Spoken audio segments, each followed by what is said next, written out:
کہ وہ خارجی، وہ پہاڑوں پہ بیٹھنے والے، وہ جب قبائل کے پاس جاتے ہیں انہیں کہتے ہیں کھانا کھلاؤ، پانی پلاؤ، وہ بیچارے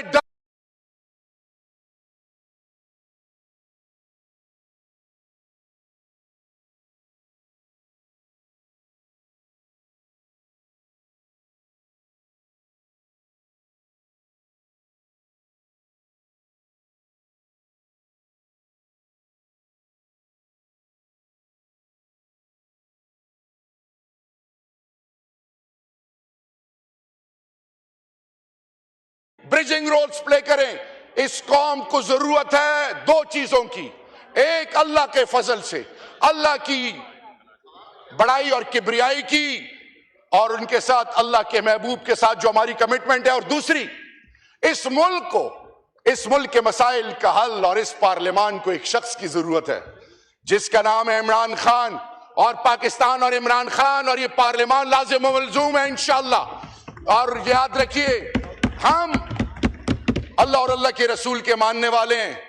ہمارا ایمان اور یقین ہے چیئر پرسن صاحب کہ جب راستے بند کیے جائیں، جب ہر طرف سے اندھیرا کر دیا جائے تو پھر اللہ کی مدد آتی ہے. اللہ کی مدد ضرور آئے گی انشاءاللہ. یہ ہمارا ایمان اور یقین ہے. ہم نے اپنی ماں، بہنوں، بیٹیوں، اپنے یہ پارلیمنٹیرینز، یہ شاہ محمود قریشی صاحب سے لے کر یاسمین راشد صاحبہ اور وہ تمام اسیران، وہ تمام لوگ جو لازوال قربانیاں دے رہے ہیں، عمر سرفراز چیمہ میرا بھائی، وہ سب جو اس آزمائش میں اس وقت ڈٹے ہوئے ہیں، کھڑے ہوئے ہیں. وہ کیوں ڈٹے ہوئے ہیں؟ ان کو تو ذاتی کوئی فائدہ نہیں. کیا ان کے گھر کے اخراجات کسی خاص جگہ سے جاتے ہیں؟ نہیں، وہ اس لیے ڈٹے ہیں کہ وہ شخص جو آئین اور قانون کی بالادستی کی بات کرتا ہے وہ سچا اور کھرا ہے. وہ ذات کی بات نہیں کرتا، وہ اپنی بات نہیں کرتا، اپنی بیوی، اپنے بچوں، اپنے مفادات، آخری کنکلوڈنگ منٹ، اپنی ذات کی بات نہیں کرتا. وہ پاکستان کی اور پاکستان کی آنے والی نسلوں کی بات کرتا ہے. خدا کے لیے وہ جو جیلوں میں پڑے ہیں ملٹری کورٹس کے تھرو، جن کا 10-10 سال کی سزائیں ہوئی، وہ جو اسیران جن کا مستقبل